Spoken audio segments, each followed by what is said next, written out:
بسم اللہ الرحمن الرحیم۔ السلام علیکم پیارے دوستو، مجھے پر امید ہے کہ آپ خیر و عافیت سے ہوں گے۔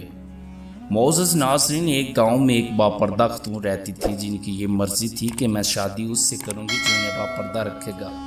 ایک نوجوان اس شرط پر نکاح کے لیے رضامند ہو جاتا ہے، دونوں کی شادی ہو جاتی ہے اور وقت گزرتا رہتا ہے، یہاں تک کہ ایک بیٹا ہو جاتا ہے۔ ایک دن شوہر کہتا ہے کہ میں سارا دن کھیتوں میں کام کرتا ہوں، کھانے کے لیے مجھے گھر آنا پڑتا ہے، جس سے وقت کا ضائع ہوتا ہے، تو مجھے کھانا کھیتوں میں پہنچا دیا کرو۔ بیوی راضی ہو جاتی ہے۔ وقت گزرتے گزرتے ایک اور بیٹا ہو جاتا ہے، جس پر شوہر کہتا ہے کہ اب ہمارا گزارا مشکل ہے، تمہیں میرے ساتھ کھیتوں میں ہاتھ بٹانا پڑے گا۔ جو وہ باپردہ خاتون نیم پردے تک پہنچ جاتی ہے اور تیسرے بیٹے کی پیدائش پر اس کا شوہر مکمل بے پردگی تک لے آتا ہے۔ وقت گزرتا رہتا ہے، یہاں تک کہ اولاد جوان ہو جاتی ہے۔ ایک دن یوں ہی بیٹھے بیٹھے شوہر ہنسنے لگتا ہے۔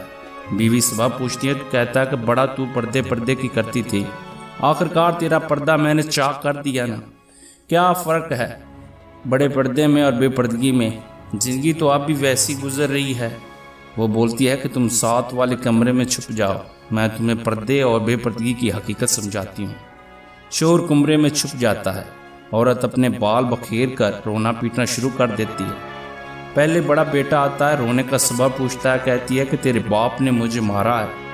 بڑا بیٹا ماں کو سمجھاتا ہے، اگر مارا ہے تو کوئی بات نہیں، وہ آپ سے محبت بھی تو کرتا ہے، آپ کا خیال بھی رکھتا ہے۔ وہ سمجھا بجھا کر چلا جاتا ہے۔ عورت پھر سے رونے کی ایکٹنگ کرتی ہے اور اپنے دوسرے بیٹے کو بلا کر بتاتی ہے کہ تیرے باپ نے مجھے مارا ہے۔